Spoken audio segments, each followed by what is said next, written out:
ଗାଁ କୁ ଗଲା ପରେ ସେଠୁ ଆସିଲା ପରେ କହୁଛନ୍ତି ଆମେ ସୁନା ବିକିବୁ ନିଜ ପାଟିରେ କହୁଛନ୍ତି କି ଲୟର ନେବେନି ମାନେ ଯୋଉ ଟଙ୍କାଟେ ସେ ନଉନାହାନ୍ତି ମାଗଣାରେ ଲଢୁଛନ୍ତି ତାହେଲେ ସୁନା ବିକିବାର କୋଶ୍ଚିନ୍ଟା କୋଉଠି ଉଠିଲା ତାମାନେ ଆକ୍ୟୁଜ ମାନଙ୍କ ଗାଁକୁ ଯିବା ଏବଂ ତା ସହିତ ସୁନା ବିକିବା କଥା ଉଠେଇବା କିଏ ରାହୁଲଙ୍କ ଭଉଣୀ ଏବଂ ଭେଣେଇ ଏହା କେଉଁଠି ନା କେଉଁଠି ରାହୁଲଙ୍କ ହତ୍ୟା ପଛରେ ଗୋଟେ ବଡ଼ କଥା ସାମ୍ନାକୁ ଆଣୁଛି ଏବଂ ଏଇ ଯେଉଁ ସୁନା ବିକିବା କଥା ଏବଂ ରାହୁଲଙ୍କ ପାରିବାରିକ ଲୋକ ଆକ୍ୟୁଜକୁ ଗାଁକୁ ଯିବାର ମୁଖ୍ୟ ଉଦ୍ଦେଶ୍ୟ କ'ଣ ବା କ'ଣ ଥାଇପାରେ ପଛର କାହାଣୀ ମତେ ତ ଲାଗୁଛି କି ଯେହେତୁ ଆମର ଗଭର୍ଣ୍ଣମେଣ୍ଟ ଟଙ୍କାଟେ ନଉନାହାନ୍ତି ମାନେ ଯୋଉ ଲୟର ଯିଏ ତାହେଲେ ସେ ଆକ୍ୟୁଜଙ୍କ ଗାଁକୁ ଯୋଉ ଯାଇଥିଲେ ସେଠୁ ଆସିଲା ପରେ କ'ଣ ତାଙ୍କର ଡିସ୍କସନ ହେଇଥିବ ମୁଁ କହିପାରିବିନି ସୁନା ବିକିକିନା ସେମାନେ ସେ ପଇସାକୁ ତାଙ୍କୁ ହିଁ ଦେଇଥାନ୍ତେ କାହାକୁ ଦେଇଥାନ୍ତେ ଆକ୍ୟୁଜ ମାନଙ୍କ ଘର ଲୋକଙ୍କୁ କ'ଣ ପାଇଁ ଦେଇଥାନ୍ତେ ଯଦି ବିକାଶ ଏଥର ହାତ ଅଛି କାରଣ ଯଦି ତ ନୁହେଁ ମୁଁ ତ 100% ସିଓର ଅଛି କାହିଁକି ନା ଯୋଉଦିନ ଥାନାରେ ସେ ମତେ କହିଲେ କି ଆକୁ ସେଇଠି ମାରି ଦେଇଥିଲେ ଗୋଟେ କଣ୍ଟା ଯାଇଥାନା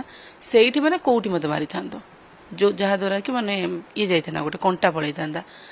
ତାପରେ ମାନେ ବ୍ୟାକ୍ ଟୁ ବ୍ୟାକ୍ ଗୋଟେ ଜିନିଷ ହେଇଗଲା ସୁନା ବିକିବା ଆକ୍ୟୁଜ ମାନଙ୍କ ଗାଁକୁ ଯିବା ମତେ ମାନେ ଯୋଉ ଥାନାରେ ମାନେ ଯୋଉ ଧମକି ଦେବା ଆଉ ମୋ ନଣନ୍ଦ ଆଉ ଶାଶୁ ମତେ ଘରୁ ତଡ଼ିବା ଯୋଉଟା କି ଭିଡ଼ିଓ ମୁଁ ମୋ ଚ୍ୟାନେଲରେ ପକେଇଥିଲି ଯଦି ଆମେ ଡିସ୍କସନ କରିବା ପାଇଁ ଯାଇଥିଲୁ ଫ୍ୟାମିଲି ଲୋକ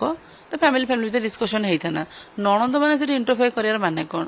ତାଙ୍କ ମା କହୁଛନ୍ତି ଯେ ରାହୁଲଙ୍କ ହତ୍ୟା ପଛରେ ତୃଷ୍ଣାଙ୍କର ହାତ ଥିବା ସେ ସନ୍ଦେହ କରୁଛନ୍ତି ତ ଆପଣ ଏପଟେ କହୁଛନ୍ତି ଯେ ରାହୁଲଙ୍କ ହତ୍ୟା ପଛରେ ଆଉ କାହାର ହାତ ଥାଇପାରେ କ'ଣ ଆକ୍ଚୁଆଲି ପ୍ରକୃତ ରହସ୍ୟ ମୁଁ ଯଦି ତାଙ୍କର ସନ୍ଦେହ ହଉ ସେମାନେ ଇନଭେଷ୍ଟିଗେସନ କରୁନାହାନ୍ତି ମୁଁ ତ ମନା କରିନି ଇନଭେଷ୍ଟିଗେସନ କରିବା ପାଇଁ କି ମୁଁ ତ କହୁଛି କି ସେମାନେ ଯଦି କେସ୍ କାଲି ସକାଳେ କ୍ଲୋଜ ବି କରନ୍ତି ତ ମୁଁ ଆଉ ଥରେ ତାକୁ ମଧ୍ୟ ରିଓପନ କରିବି ତାହେଲେ ସେମାନଙ୍କ ହାତରେ ଏବେ କେସ୍ ଅଛି ସେମାନେ ଯାଆନ୍ତୁ ଇନଭେଷ୍ଟିଗେସନ କରନ୍ତୁ ମୋ ନାଁରେ